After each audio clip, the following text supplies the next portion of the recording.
It is a pleasure to be here. Father, thanks again for that warm introduction, generous introduction, very kind. It's good to see you again. It's a pleasure to be here in the great city of Naples.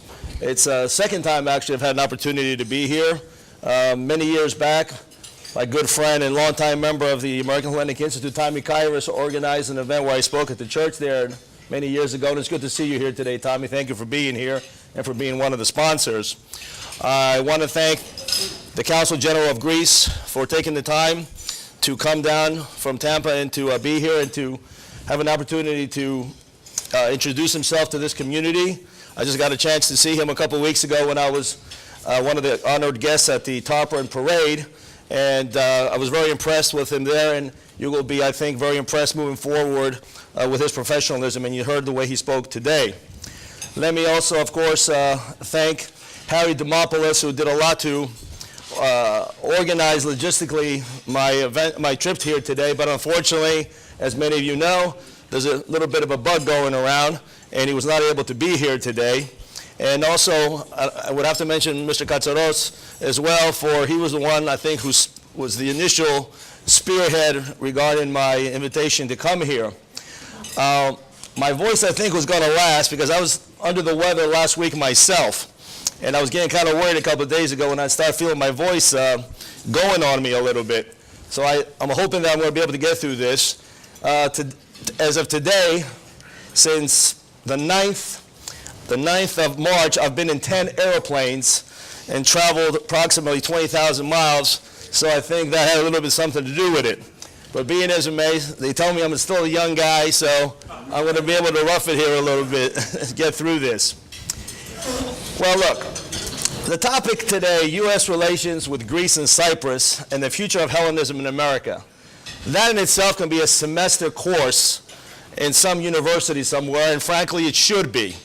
And it's one of the failings of our community in the United States that we don't have more modern Greek studies programs, which are essential to the advancement of some of these issues. But that's for a different day and another time. So how to begin this U.S. relationship, this foreign policy? It was kind of alluded to at the table during the discussion. At the end of the day, foreign policy and relations between countries have nothing to do with friendships or alliances. They have to do just with one thing and one thing only, and that's with interests. And that's what drives these alliances and what drives foreign policy. Either a policy for the strengthening of a relationship between countries or going in a different direction where there's opposing point of views. And we don't need to go into those kind of examples. I think we're more than aware of those. As it relates to Greece, certainly Greece and the United States have been symbolically connected for many, many centuries. It goes without saying that our forefathers took from the ancients, the philosophers, and formed the kind of government that we enjoy here today. One of the best democracies the world has ever known, one of the most continuous democracies the world has ever known. But it was Greece in 1821, and we celebrated Greek Independence Day just a couple of days ago, and we should now be reminiscent regarding this very important date, because as I will get into my discussion, those freedoms that were fought hard, beginning in 1821, it didn't end there, that's when it began. It ended approximately in 1826, but really, Greece had not become united approximately until the turn of the 20th century. We still have to be vigilant regarding these kinds of problems that we face and Greece faces in its sovereign territory today. So the battle continues. It started then, but I submit to you, it still continues. Cyprus is still divided and occupied. And we saw recently what has happened in the eastern Aegean, which only has increased. We see what continues to happen regarding Greece's other borders with the Macedonia name issue. And lest we forget, of course, the ecumenical patriarchate and so forth and so on. These are actions that every single day impact the potential freedom of the Greek nation and, by extension, the projection of U.S. interests in that region, which I will go into a little bit later. But Daniel Webster and others gave famous speeches on the House floor of the U.S. Congress supporting Greece's independence. And it paved the way, okay, for other revolutions and for other freedoms of fights for freedom, you know, during that time. So the relationship goes back in modern times, certainly in 1821. But let's fast forward a little bit, and let's take World War II. It doesn't get that much attention in the West, and it's unfortunate. How many people have picked up history books on World War II or have seen movies on World War II? Have you ever seen anything regarding what Greece did on October 28, 1940 in its Oiki Day announcement? You barely see it. I've taken a lot of history courses throughout my time in college. I've read a lot of history books. It's not even a footnote. And barely is a footnote what Greece did regarding the Battle of Crete, a 10-day battle that decimated the elite airborne paratroopers of the Nazi regime, and they were never used again. But ladies and gentlemen, it was a turning point in World War II. First, it was the first victory of World War II. When other major Central European countries were falling within weeks and days, Greece stood tall, not only defeating Mussolini and pushing him back into the Albanian Alps, given a much-needed moral and first victory, and a practical victory, okay, for the Allies, but then fought tooth and nail for every inch that Germany had to come to the help of his cohort Mussolini, which he had to abandon his Operation Barbarossa, and many historians will say by diverting his plans and having delayed his Operation Barbarossa cost him ultimately, okay, not to be able to achieve the victory in Moscow. And there's a lot of historians who put that right at the doorstep of Greece. And Greece fought right through April. How many months is that? That's about 7 months of hard fighting. But it didn't end there. It didn't end there, you know, because they had a very tough resistance. And they had 3 divisions that they had bogged down in the Balkans between the Yugoslavs, partisans, and the Greeks. 3 divisions were tied down in the Balkan Peninsula that could have been used in the western shores of France in Operation Overlord or the invasion of Europe in Normandy. And that could have changed the tide of that campaign. And ladies and gentlemen, there's one other important point in all this. It changed also the tide of the Greek Americans and how they were perceived in the United States as well. And this is a point that gets lost, because everybody knows of AHEPA, and AHEPA was founded in 1922, and it's going to be celebrating, sure, its 100-year anniversary, one of the most important organizations in the Greek American community, which continues to be very viable today. But what were they founded for? To Americanize, against discrimination, the Greeks that were coming to these shores in the early 20th century. But it was Mother Greece who ultimately gave the gift that put us over the edge. Because as soon as that victory took place against fascism, you know, New York Times and other newspapers are blasting about how heroic Greece is, and all of a sudden, now we're not anymore the greasy Greeks, because we were referred to in that terminology.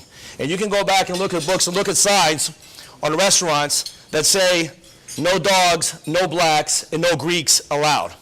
Oh, really? But literally, 1940, the Greek no gave us the prominence in the Greek American community to be able to succeed to the point of where we are today. And it's really within that time period that Greek-U.S. foreign policy comes into play. Because afterwards, while the rest of Europe is rebuilding, and while Soviet expansionism is moving into the Balkan Peninsula, everyone was afraid in the West that the peninsula of Greece would come under Soviet domination and communist domination, and therefore came the Truman Doctrine. And that's maybe the first action, you know, in terms of bilateral relationships between Greece and the United States in modern times, when the Truman Doctrine that was given of aid to Greece and to Turkey at the time to contain communism from moving into the peninsula and for allowing Soviet expansionism into the Eastern Mediterranean. And Greece is one of only 4 countries, ladies and gentlemen, in the 20th and 21st century who has always been aligned on the side of every U.S., with the United States in every major conflict. And the others are France, Britain, and Australia. So there you see the relationship. It is one that works both ways. Now you fast forward now, that's in Cyprus, because we got to talk about Cyprus. The relationship in Cyprus really gets defined, during the Makarios era, certainly in Johnson when he opposed the potential for Turkish invasion in 1964, where he wrote the famous Johnson letter, and then made sure that the Turks did not invade Cyprus at that time. But it really comes full circle during the Nixon-Kissinger era, prior to the invasion, and then ultimately after the invasion of where we are today. And that's a little bit more complicated in terms of that relationship, but I'll get into it as well.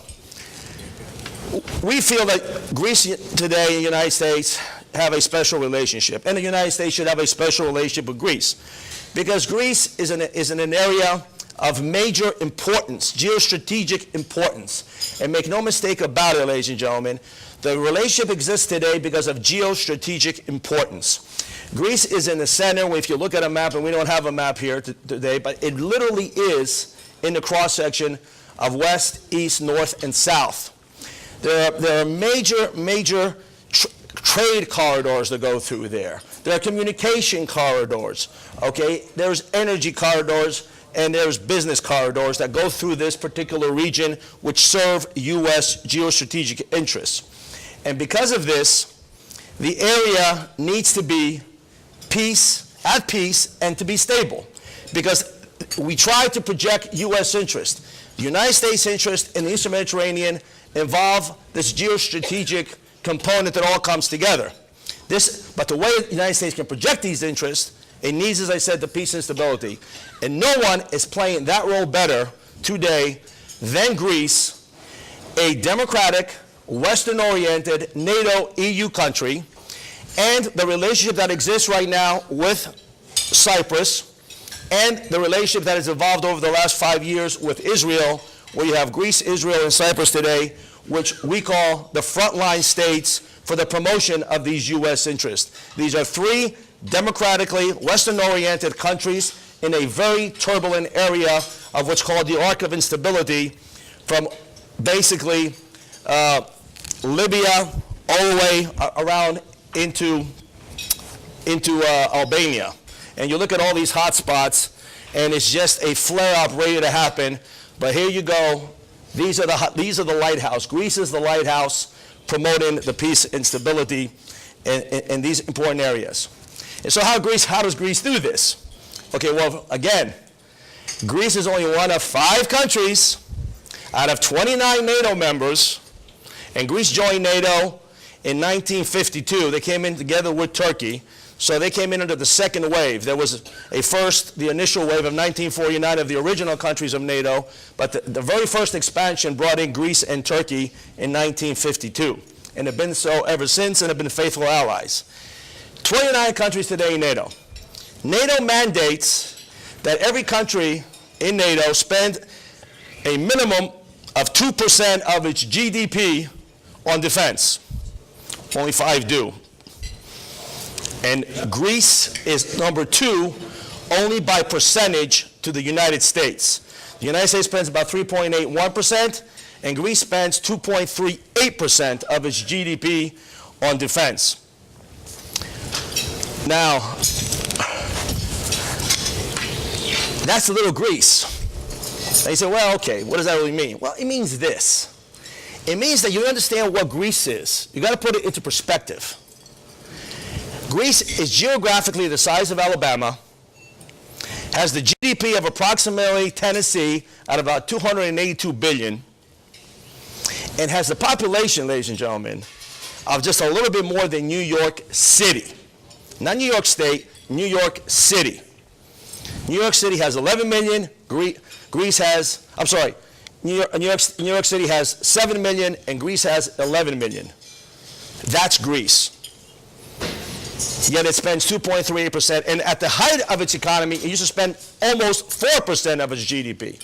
Now, granted, it lives in a very dangerous neighborhood, but it also takes its responsibilities to NATO and to the defense of the West exceptionally high, even when sometimes its own interests, are at bay. And we come to an example of the Belgrade bombings in Serbia. This is a very unfavorable war in Greece. It had the potential to break down every single government at the time, and it was under the Simides government. But when NATO asked, and the United States asked, okay, for transient rights for American Marines, okay, to go through Greece and to go into Yugoslavia, Greece allowed this to happen. Did not ask for a quid pro quo. Greece is a faithful and true and loyal ally, and that's what makes Greece important to U.S. interests. On the other hand, Turkey, and we can go through a litany here, started with World War II with its neutral policy, but its neutrality, it was supporting the Nazis. And you read inside Albert Speer book, Inside the Third Reich, Hitler's architect, when he states Turkey was providing much needed chromium and other raw material regarding the war machine of Nazi Germany, and he claims it extended the war by about 6 months. Well, you can put every concentration death, every battlefield death in those 6 months right at the doorstep of Turkey during World War II. But fast forward, during the Iraqi war, was Turkey there to be found as a NATO ally, as a beneficiary of billions and billions of U.S. foreign aid over the years? Absolutely not. Absolutely not. In the first war, they did not allow the use of Incirlik Air Force Base to be used for sorties against Saddam Hussein. Only after the Iraqi Air Force was eradicated within the first 5 days, they allowed sorties to come out of Incirlik, which they originated 1 out of 20, and at that time was not as important. During the second offensive, when we needed a second front regarding to curtail the incursion in the north, Turkey was negotiating with Mr. Wolfowitz and others in Washington for billions of dollars of aid to try to have these transient rights. And at the end of the day, irresponsibly, $26 billion was offered to Turkey for transient rights for our U.S. troops to go through their territory. And at the last minute, they even said, no, that's not good enough. We want $6 more billion for $32 billion. And that's when the deal fell through. And that's when you have the New York Times reporting a White House official saying, and I quote, extortion in the name of alliance, end quote. So I give this background to give a little bit of an understanding where Greece has been a faithful, reliable, and important ally, and where Turkey has not been a reliable and faithful ally. Now, we try to promote these issues. We try to make policymakers aware. So I like to speak through what we do at the American Hellenic Institute and our foundation regarding this. Because I'm not sure how many of you are aware even some of these basic facts that I just talked about here today. So can you only imagine what's going on with policymakers in Washington, D.C.? You think that they should know. And I'm just here to tell you they do not know. And I'll just give you a small example. Your own senator here, for those of you who do vote here and who do have residence here, Bill Nelson, a number of years ago, I was at the Tarpon Springs Parade, sitting next to him, and we got into some discussion, and I brought up Suda Bay, and I'll talk about Suda Bay and how important Suda Bay is. It's a base on Crete that's exceptionally important, again, for U.S. geostrategic interests, and where the United States has a military facility there. And he had no idea. Now, should that make a difference why one of 100 members in the U.S. Senate should not know? Well, maybe if he was on some agricultural committee or some, transportation committee or something, maybe I can dismiss it. But he's on the Armed Services Committee of the United States Senate. It's his business to know where American military assets are around the world and where facilities exist, but he did not know. So when I realized this was happening, I knew we were in trouble. And that's when I went on a full blitz campaign trying to educate people on Suda Bay. And Suda Bay is the gem of the Eastern Mediterranean. It is the core, it is the heart that U.S. military need to project its logistical and outreach in the region. And I've been to Suda Bay on 5 or 6 VIP visits. It's multifaceted military facilities. American military ships, American planes visit there on an annual basis for logistical operations, R&R, and so much more, and it is just critically important. A couple of years ago, when a U.S. aircraft carrier in the Mediterranean broke down, it would have had to go to Norfolk, Virginia to be repaired. It would have been out of commission for upwards of 6 to 8 months. but they were able to take it to Suda Bay because it's the only port between Norfolk and Dubai that an aircraft carrier can come and dock portside, be replenished, be fixed, and be safe. And it was operational again in less than a month. And Greece always does what it is asked when it comes to its alliance and its obligations. So these are the messages we bring to Washington, to policymakers. My staff and I were constantly in touch with people in the government. I meet with people at the State Department on a continuum basis. I meet with people in the White House. I meet with people in Capitol Hill. And I meet with people like you, so you understand what's going on. So when you come in contact with policy people in your area, you can express these as well. I didn't see you. So you know, missing notice that. Good to see you. And we do this in, like I said, meetings, conferences, publications. I visit Greece and Cyprus all the time to exchange information, and ideas. But these issues are constantly changing, and you got to keep on top of these issues. In the last couple of months, specifically in February, unprecedented tension in the Eastern Mediterranean. Unprecedented, right? We've seen Turkish aggressiveness of unheralded before actions. We had a Greek Coast Guard ship rammed deliberately by a Turkish ship. Off the coast of Cyprus, we have had the ENI ship that was there for surveying purposes of the resources that Cyprus is exploring its economic exclusive zone, to be blocked for over 10 days. And at one point, the Turkish captain was going to ram it, and the ENI ship had to make maneuvers and ultimately never reached its destination and ultimately has left, which has put now Cyprus behind schedule in terms of moving forward with its resources and exploration in the southern coast of Cyprus. These are just happening every day. And you say, what is it that we can do? Well, number one, you have to be aware of them first and foremost. And you have to reach out as we do and make members of Congress and other policymakers aware of what's going on. I wrote a very short but tough letter to Mr. Trump, President Trump, asking him to call out Turkey to cease and desist and to stop its aggressive actions in Cyprus and in the Aegean Sea. Now, every time Turkey does this, by the way, it violates international law, it violates the UN Charter, it violates customary international law, but it also violates U.S. law, ladies and gentlemen. And what is that? The Larigakis Islands and the Aegean Sea is delineated by treaties.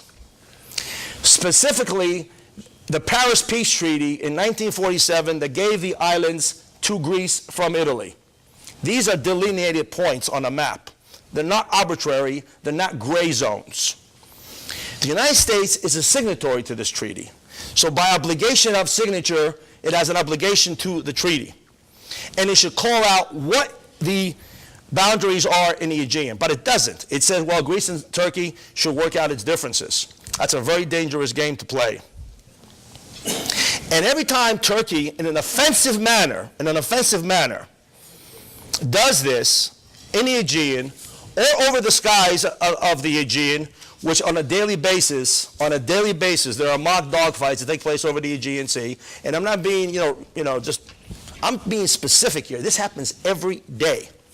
And when they go and question what's going on off the southern coast of Cyprus by blockading these other ships to come in and research, and when they still have 43,000 troops on the island of Cyprus, it violates U.S. law under the Foreign Assistance Act of 1964 that says a NATO member and a country, a beneficiary of U.S. arms, cannot use those arms in an offensive manner, only for defensive purposes.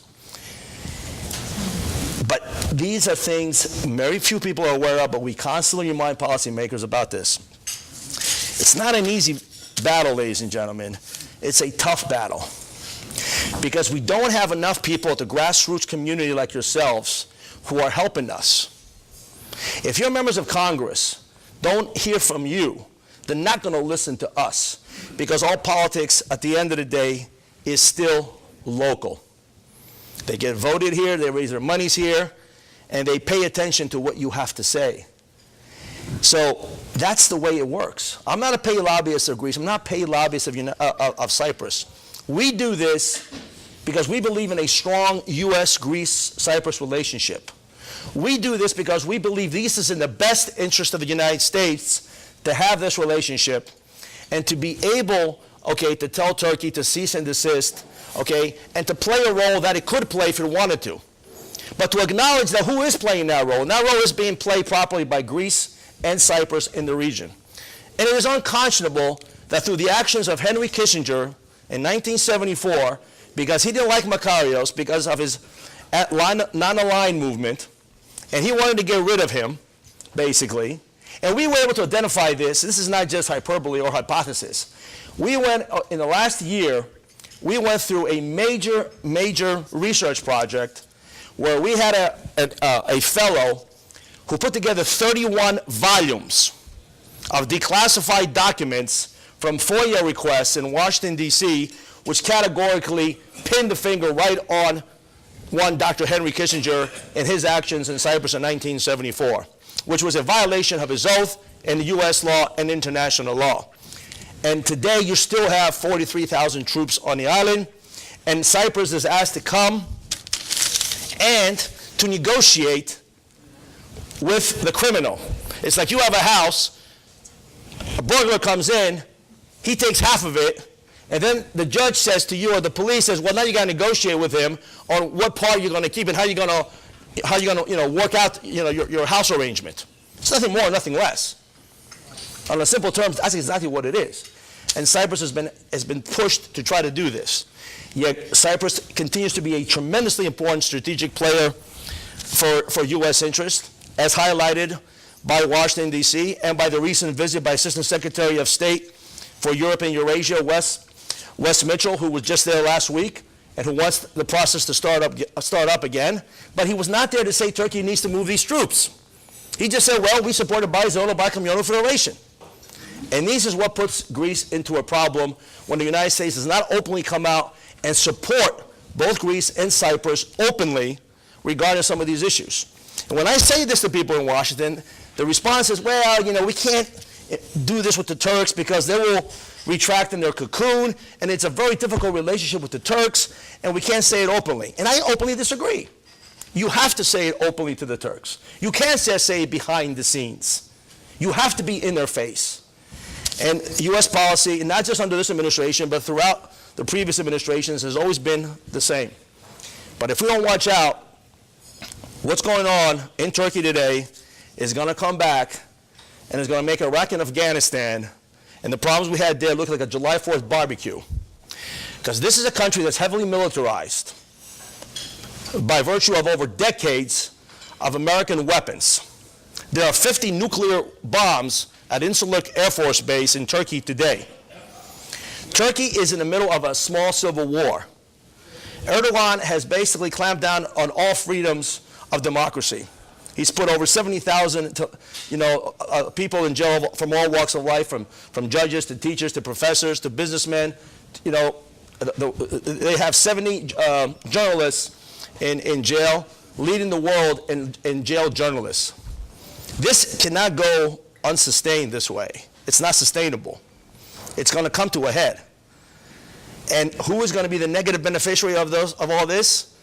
Is U.S. interests, Western interests, and of course Greece that sits literally on the doorstep of this country. And we better be really careful of this, and I hope people in Washington are aware of it. Because this is the direction it's heading, for a major implosion where all kinds of nasty people are going to try to fill in the vacuum that's going to be left, and there's going to be just a gazillion American weapons all over the place. And now we want to sell them the next most advanced airplane called the F-35, which Turkey is scheduled to receive in 2 years. They're going to receive 2 this year and 4 next year for training purposes in the United States, and then subsequently 8 and 8 for a total of 30. That would change completely the balance of power in the Eastern Mediterranean, and it's not something that we should be giving to Turkey. And there's a movement right now to try to stop this issue from happening. I can go on and on, but let me develop some of this other stuff maybe during some Q&A. Again, nothing is in a vacuum. The economy has been a major issue in Greece, but Greece, even with the economy, still maintains its operational readiness and still continues to be a faithful and strong ally. And by all accounts, and I visit with people, like I said, in Greece and Cyprus, the highest level, and the government here, and everyone says right now the relationship is at its best that it's ever been. Best that it has ever been. It's saying a lot, considering Mr. Tsipras, a socialist government, which did not come in very favorably regarding U.S. perception at the time.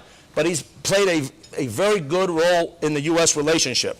And of course, President Sosiadis has done tremendous work in the government of Cyprus regarding the anti-terrorism and security threats that pose threats in the Aegean, in the Eastern Mediterranean regarding U.S. interests.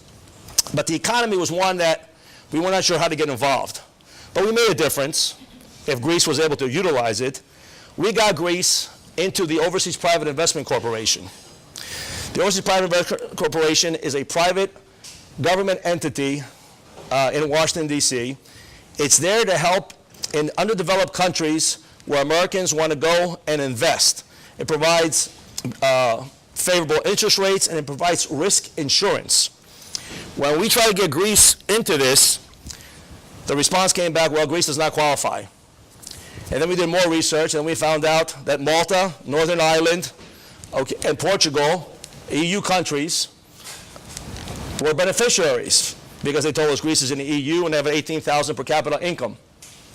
So it becomes political. It's not just all about the economy. And therefore, at that time, we were able to go back and forth, gain support from others, and we were able to get this thing passed. And Greece currently is in this program. And so we've made this known to Greek officials for them to utilize this.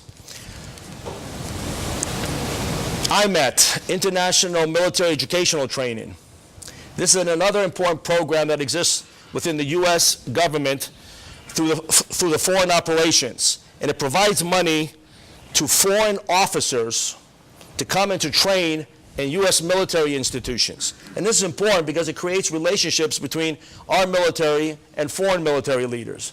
And Greece's IMET number over the last 10 years or so was a dismal $200,000, maybe 2 officers a year. So we went to work, and we got a U.S. Senator by the name of Van Hollen to put in language for $450,000. So we over doubled it.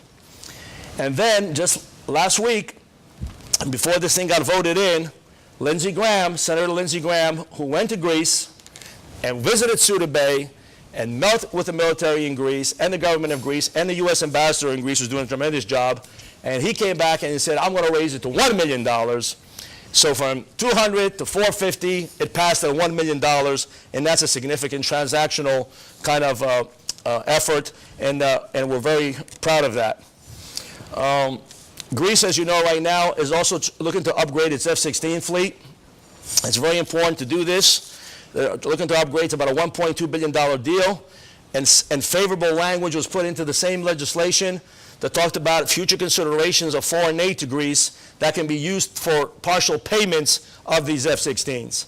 By the way, Greece, Alabama, Tennessee, New York, has 154 F-16s. What does that mean? It means the 5th largest fleet of F-16s in the world. American-made, Lockheed-made, produce a lot of jobs, give back to the U.S. economy as well. So like I said, Greece, ladies and gentlemen, is almost a small superpower within the context of the Balkans. And they don't fear Turkey, thankfully. I have relations with the highest elements of the Greek military, the Joint Chief of Staff. And I was in Greece 2 weeks ago, and I met with one of the chiefs. I won't say who. And I asked him, I said, what's going on? Aren't you afraid what's happening here? He said, look. He said, Nick, I've been doing this for 30 years, and what's happening here is not good, but it's been going on for many years. It just never has been, publicized as much as it has right now for political reasons, mostly by Turkey. And it's not to say what Erdogan is doing we appreciate, but, he says, we're also not afraid of Turkey. If you're asking me today, am I afraid of Turkey, my question is absolutely not. But he did say he is afraid of Cyprus. because Cyprus does not have the kind of military that Greece has. And Greece is a guarantor power of Cyprus. And if Turkey does come in an openly hostile action regarding Cyprus, they're going to have to, under the Treaty of Guarantee, come in and support Cyprus. What's the United States going to do at that time? And that's the $64,000 question. It's nice to say the State Department saying we support Cyprus's right to explore its national resources and they have every right to do so. That's good, and that's great. But they didn't do anything when that ship was blocked by Turkey, the Italian ship.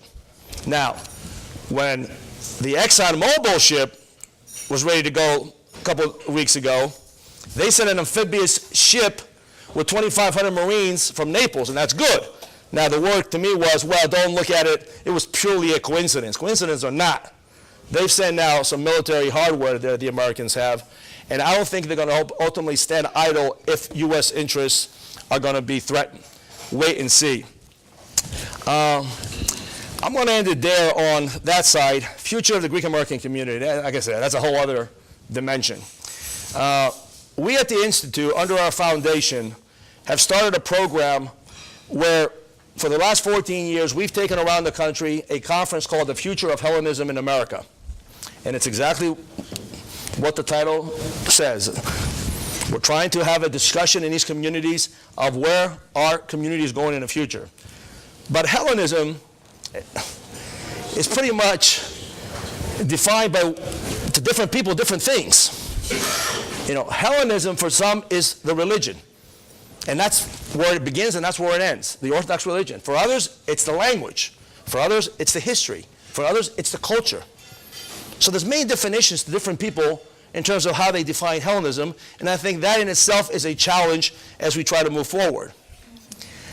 At the end of the day, Hellenism is a way of life. It's a way of how we conduct ourselves. And that's the way it's come down through over the years through the ancient philosophers and the scholars who have tried to study this. And you can never really come up with a final end-all to describe it. But for purposes of our discussion in the Greek-American community, and I've traveled 40 states, ladies and gentlemen, doing this 31 years, and I've been to practically most Greek-American communities. And everywhere you go, you hear the same stories. And we're challenged. There's no doubt about it. We're challenged. However, I do believe that we're very proud as Greek Americans. Our numbers show per capita we come only within the Jewish American community in terms of first and second, and you can, pick and choose. Some statistics will show the Jews, some will show the Greeks, but nonetheless, between these two ethnic groups, we rank 1 and 2 in education and per capita income. But let me tell you something, when it comes to political advocacy and supporting one another, we don't even come close to the Jewish American community. We just don't. And there are various reasons for that. Obviously Israel is constantly under siege. Okay, there are countries that want to wipe it off the face of the map. And I've been to Israel on delegation trips, and when you get briefings that 1,000 rockets a year routinely are shot into Israel, and they have to knock them out with their Iron Dome system, they call it, and they have safe rooms, and they have to wear masks, or they have masks in their homes, you get an idea that using that kind of situation, you can gather more people to support your cause. And thankfully, we don't have those kind of issues in Greece and in Cyprus, but we still have the problems that I described, and we cannot lose sight of it. But for many of us, we do lose sight of it because we travel to Greece, we travel to Cyprus, and on the surface, things are peaceful. The sun is bright. We go to the beaches. We go to Tavernas. Everybody's milling around. Everything looks good. But it is boiling, and there's a threat there too, but we just don't feel it. So here, I do believe, culturally, we have dance troops sponsored by churches on the West Coast that attract thousands of kids in Georgia and other places. We have, our traditions, our festivals, all of that. I think those are strong and will continue. And I really believe our Orthodox faith will continue to flourish here in spite of some of the things, we've been hearing recently. And the converts are a very important product of this. I mean, Father, I don't know what the statistics are here, but the Archdiocese says 85, 90%. I know in St. Sophia in Washington, D.C., the cathedral, it's over 90% of all marriages are interfaith marriages. Those are just the facts. We're only 1.5 million people. We're less than 1/2% of the population. It's not natural to think we're going to marry within our own. And we don't have no more immigration from Greece. It's just non-existent. And the point is, there's nothing wrong with it.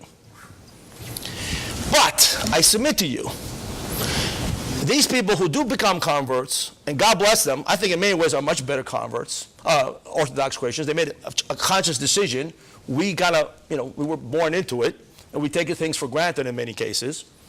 So, but that doesn't mean because they are converts to orthodoxy, or because you're orthodox, it means it makes you a Hellene. I really strongly believe this. And and specifically when it means to the issues I'm talking about here today. So I do believe, as we are now into really the late second, third plus generation of Greek American, the other things are going to be there, but what we are losing is interest in the public policy issues. I have people, some very prominent Greek Americans, come up to me and say, Nick, I don't give a damn about Greece or Cyprus. I care about promoting Hellenism. What the hell does that mean? Okay, how do you separate the two?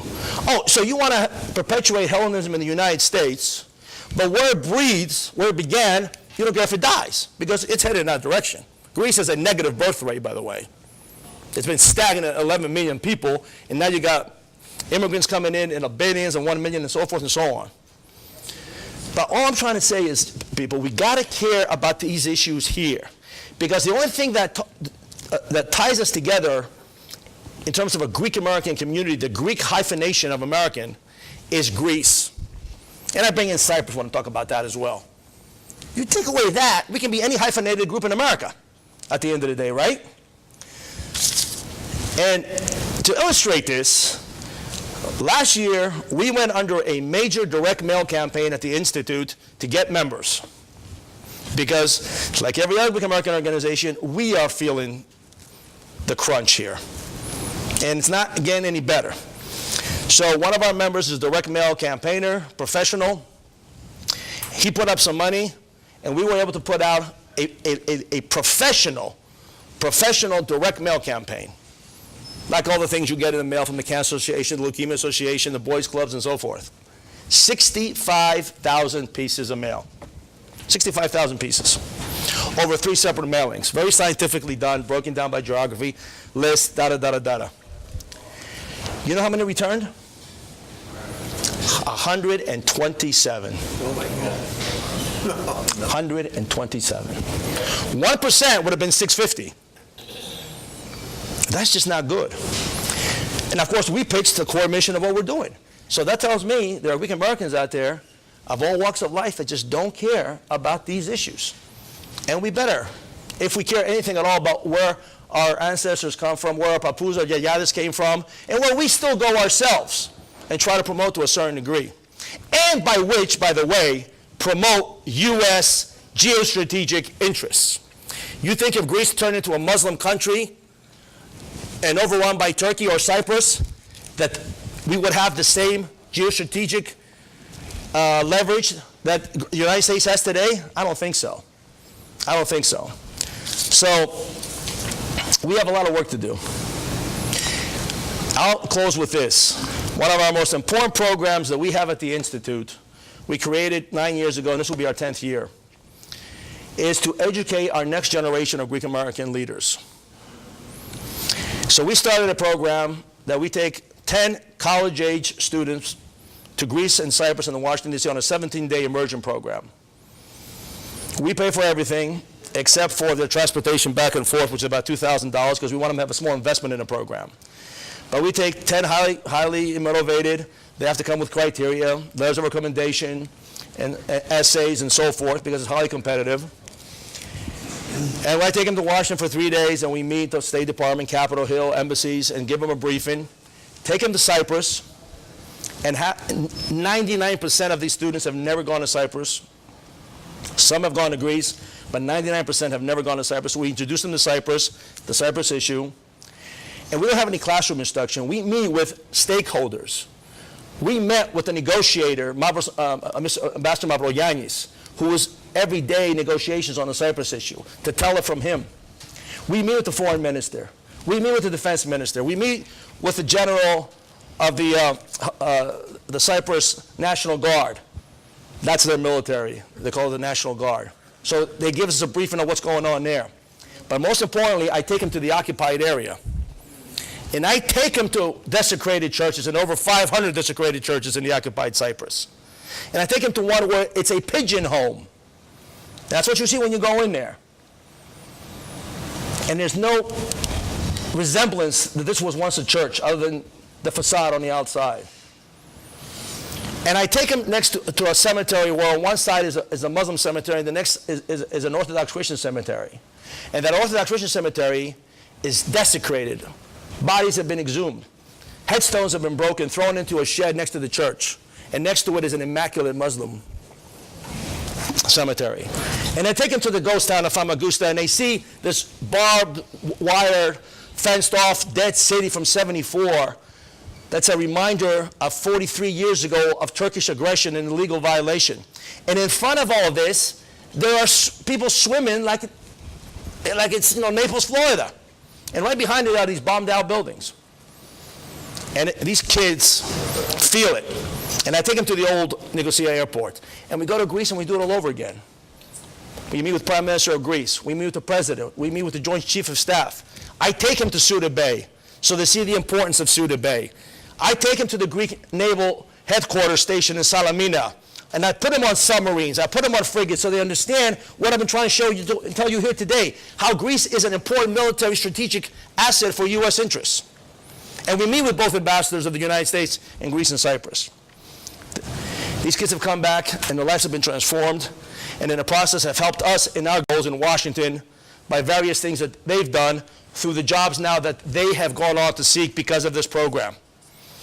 And it's an important program, so if you have children, grandchildren, the program this year is from June 20th to July 4th. It's in that pamphlet there. If you go to the back, you'll see a write-up. I know I spoke a little longer than I anticipated, but there's just so much, ladies and gentlemen, there really is. And I wanted to try to give you a broad stroke of all the things that are important and what we do to try to promote these issues. And I'll be happy to answer any questions. Thank you very much.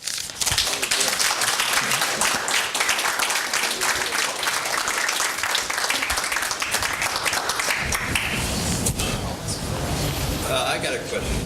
What happens to the kids that come back? Right. For example, you heard me talk about Suda Bay. One young lady started working for a think tank called the Lexington Institute. So we worked with Lexington Institute through her to put out a white paper that was written by one of their professors on Suda Bay, and which we presented on Capitol Hill. And we had 200 leading, U.S. Washington policymakers in the room hearing about Suda Bay and how important Suda Bay is. So that's just one area of where we cooperated. When we've had military people from Greece, we work with Lexington Institute again to promote and to do like these little roundtable discussions and lunches for these people. Others have worked on Capitol Hill. Some now work for me at the Institute. So it's a very beneficial program. Sounds good to me.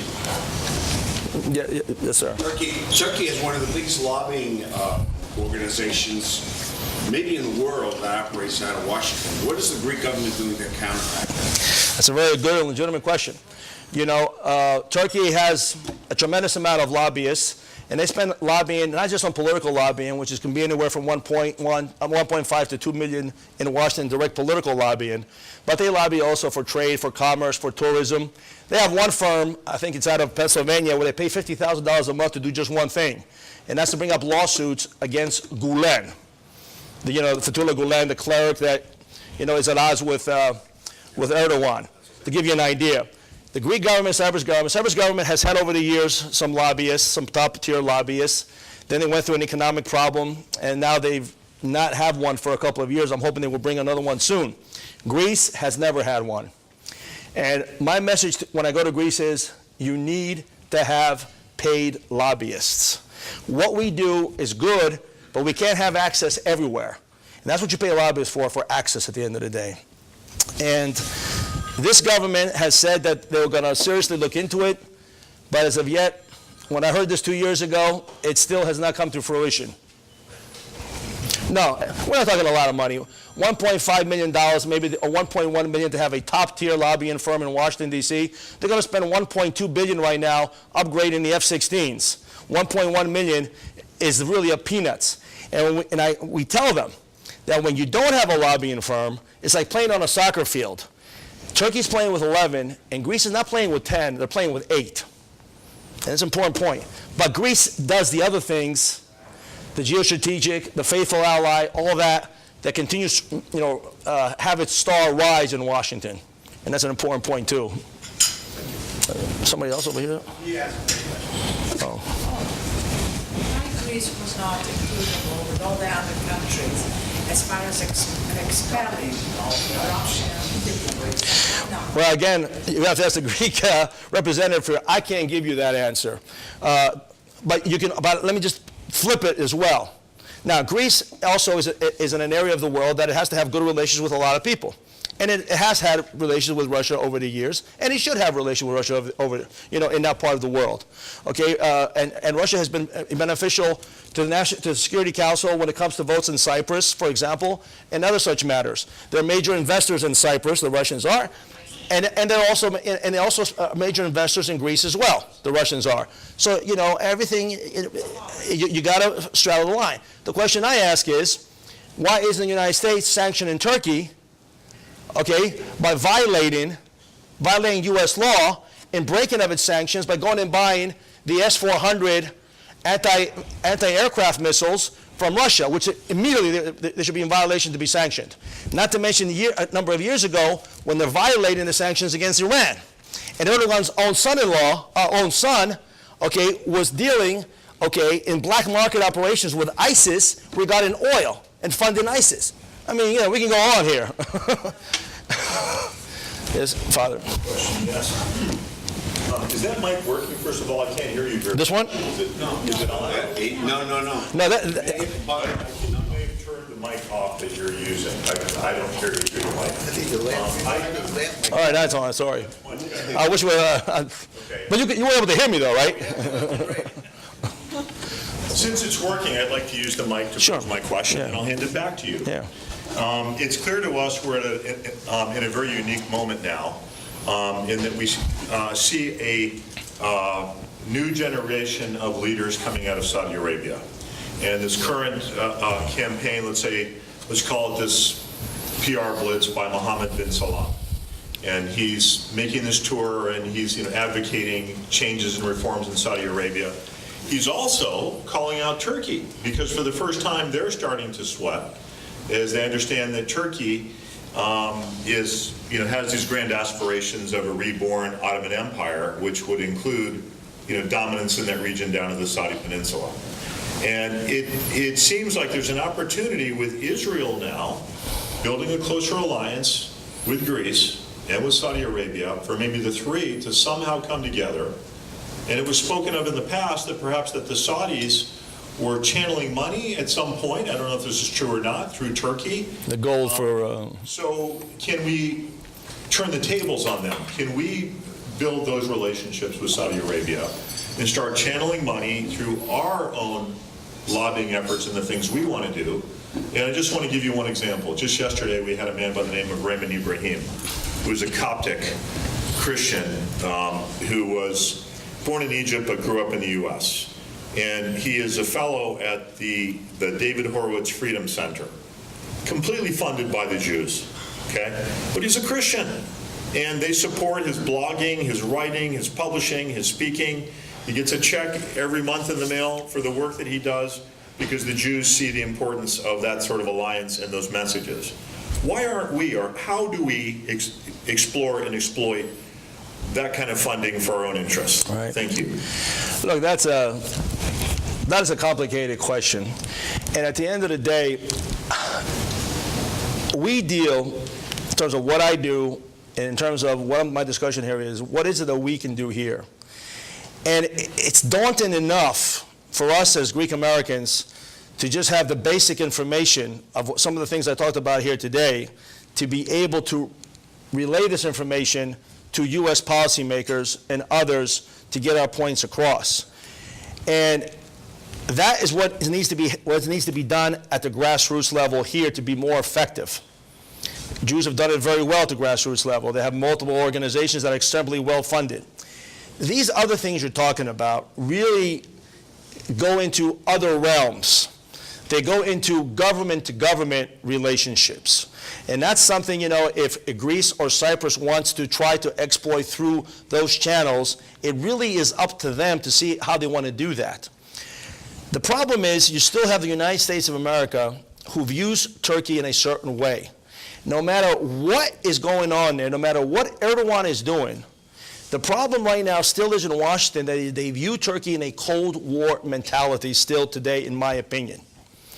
So right now, they are looking at Erdogan and Turkey as two separate entities.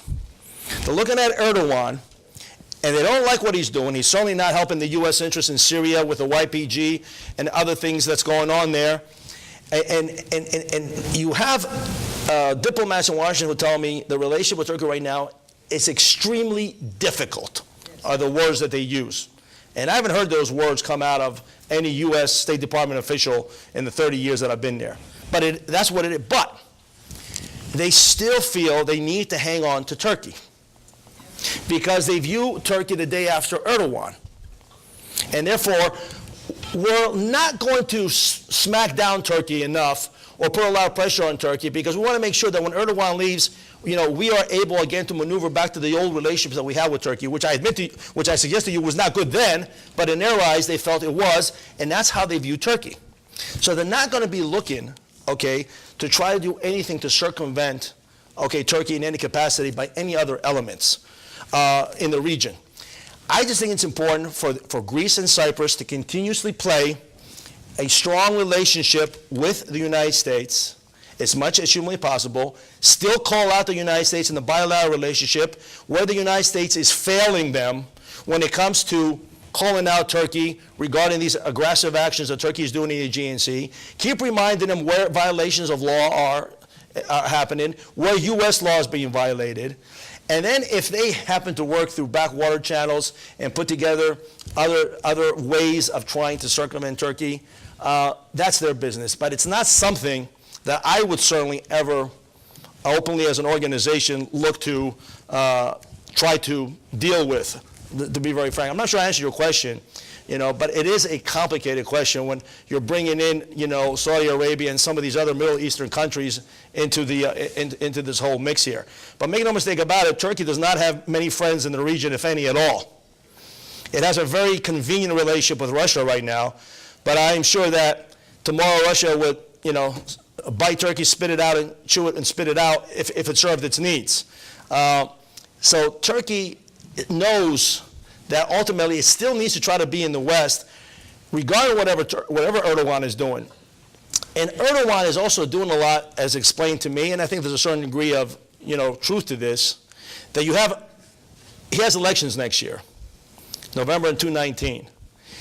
And he only won with about 53% of the vote last time. So right now, his base are the ultra-nationalists. The ultra-nationalists have this ideology of we got to go take over the 18 islands that we gave away in the Lausanne Treaty.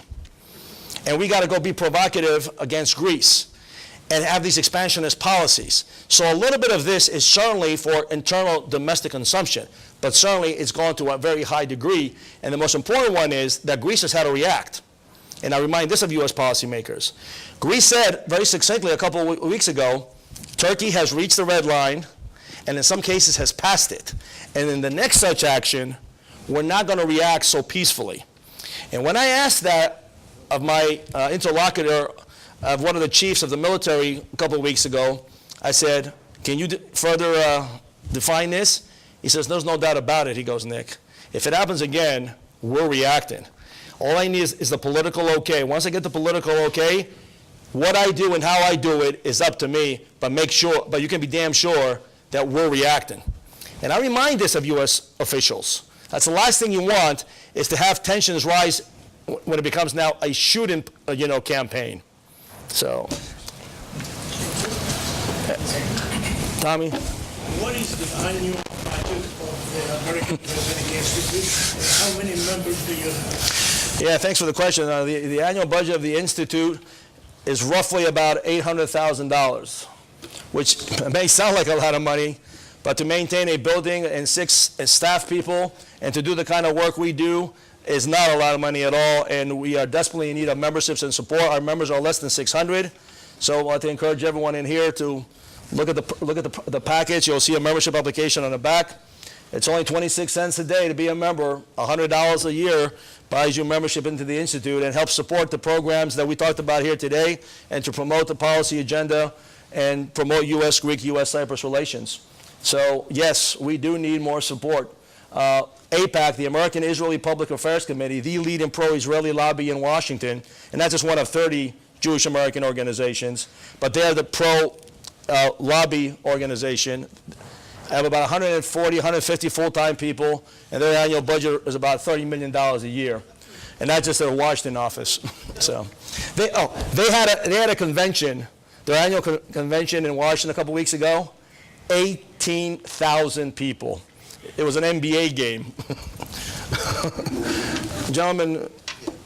Do you believe that Turkey ever was a real ally of the United States? Absolutely not. Because in World War II, they didn't lift, they didn't do anything to support the Allies. Absolutely, no, that's what I said. Extracting money from the United States and from Hitler the same. Let me give you one other thing. You know, during the Cold War, which was basically, you know, where a lot of foreign aid, it was Israel, Egypt, and Turkey were number 1, 2, and 3 in U.S. foreign aid during the height of the Cold War. And because, you know, Turkey's proximity to the Soviet Union, the Dardanelles, and so many other things, there are just a slew of violations that Turkey perpetuated, including an aircraft carrier of the Soviets called the Kiev that was in violation of the Montreux Treaty that they allowed to go through the Dardanelles. Soviet overflights, okay, were happening all the time. And their so-called Army of the Aegean, it was a 120,000 strong army, instead of being poised towards the Soviet Union, it was poised towards Greece on the Aegean side. So this and for so much more, okay, Turkey was never a faithful ally, even in the Cold War. And a very important point, which you're not going to find anywhere, the Warsaw Pact countries, which was basically the antithesis to NATO, the Eastern European countries, Turkey was the #1 recipient of aid by the Soviets outside of the Warsaw Pact country. So they were receiving money from the United States, and they were receiving money from the Soviet Union. And like I said, the examples are just too many regarding Turkey as an unfaithful ally. The gentleman in the back, I very recently read an article in the National Journal about an institution with amazing success called the Plato Academy. that's a charter school. Right. The membership is amazing, and only about 12 to 15% of students of Greek origin. That's true. And they emphasize Greek culture, you name it. Is there any cooperation? I was amazed. I didn't know about that. Any attempt by you? Are you cooperating with this gentleman, Christopoulos, whatever his name is? Again, our mandate is not to be able to deal at the grassroots level with these charter schools. When we have our Hellenism conference, one of the things we talk about is how to establish a charter school. And this school has how many programs in it? 3%. No, but how many schools it has? 9 schools. Okay, and for example, here in Miami is an exceptionally successful school called the Archimedean Academy. And they have over 1,000, it goes from kindergarten through 12th grade, they have over 1,000 students and have like another 1,000 on a wait list. And again, over 90% of them are non-Greek, and this is good. Delaware has a very successful, Chicago has a very successful. These Greek charter schools are important, are another important element of perpetuating Hellenism by creating Phil-Hellenes. The majority of these schools are not, Greek Americans, don't attend these, but that's okay. We are developing those Phil-Hellenes, and that's very important, as it always been throughout the history of the Greek nation when they needed support. The potential is amazing. It is. Yes, Mrs. Katroumilis. Are you aware of a situation going on with the Russians in Cyprus right now? They desire to get an EU passport. Cyprus is in the EU. They are purchasing land, paying $100,000 or so, It's more than that. more than that, and becoming EU citizens, getting their EU license. These are golden visas, and Greece has this as well. And I believe it's €500,000 in Greece, and I think it's comparable in Cyprus. I'm not sure. But, ladies and gentlemen, be aware of this. You can also get golden visas in the United States. If you come here and invest a $500,000 only, or $1 million, you can get golden visas here too. But the Russians, look, I mean, the Russians are major investors in Cyprus, Oh, yeah. without a doubt. Maybe they own Cyprus. Well, I'm not going to go there. Anyway, I think you're trying to tell me time is up. But Yes. last question. This is the young lady over here. Thank you for saying Thank you. You said before that Greece has come to the point where they are at the red line and they will not be politely accepting any funny business from the Turkish. Both Greece and Turkey are American allies. Or NATO allies. What will America do? That's a $64,000 question. And these are the things that I bang my head in Washington every day, and I ask this every day. You know, and all they keep saying is, well, we support, a dialogue between Turkey and and Greece. But they don't come out and openly declare that Turkey is violating the law and openly tell Turkey to cease and desist. They say they do these things behind the scenes. I like to see them openly. They also, I think, to a certain degree, feel rather comfortable that it ever escalates above the surface, that they feel they can come in and suppress it. But the days of Bill Clinton in 1996, when this happened with EMEA, are long gone. And I don't think you can rationalize Erdogan and his reactionary situation. This guy doesn't have a government. He has a cult. Okay? He's isolated himself. Okay? He has no succession. He's marginalized and eradicated every democratic institution in Turkey. He's also marginalized his military by throwing a lot of his pilots, because of the coup, okay, in jail. And therefore, his Air Force is not as mature as it once was. And that creates more of a potential, okay, when they engage with the very seasoned pilots of the Greek Air Force. So there are more potentials, okay, for an accident to happen, that the United States may think it can step in and suppress it, but I don't think they're going to be able to. And that's a dangerous game. And that's why you got to call out, where violations are being made. You can't talk about human rights and violations of the rule of law and international law and only claim it for those who are not your allies, and not call it for your allies. If you can't say it for the guys that are inside your tent, how can you say it for the guy in the North Korean peninsula?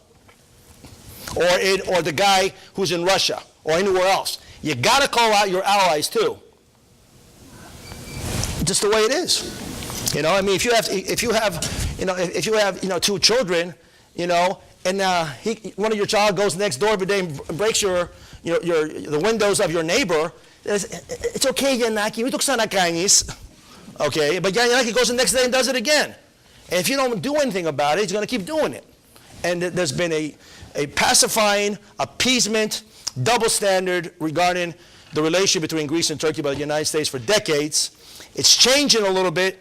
I've seen the change, because they're looking to have a better relationship with Greece today. They're looking to have a better defense cooperation with Greece today, because they are seeing the nature of Erdogan and his actions.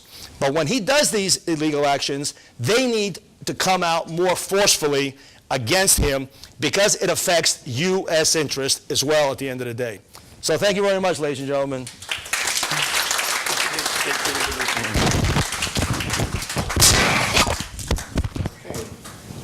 Well, I don't know if we're on or not, but I think you can hear me. I want to really thank both of our speakers, and it's an illuminating and yet a very troubling time. So I think we all have to think about supporting people like Nick, who goes around the country doing this, trying to make us understand the difficulty that Greece is in and Cyprus. I learned a few facts today that were illuminating to me, and I'm certainly going to share them with others. Thank you again, and thank you, Gus, and Peter, and Tom. And We hope that you will be at our next meeting, which will be in April. Right, Father? Closing. We'll just have the closing prayer. Should be a very short one. Diaton Planagion Paterninimon, Kyrie Superstar Theos Eleison Christos Animas. I mean, thank you.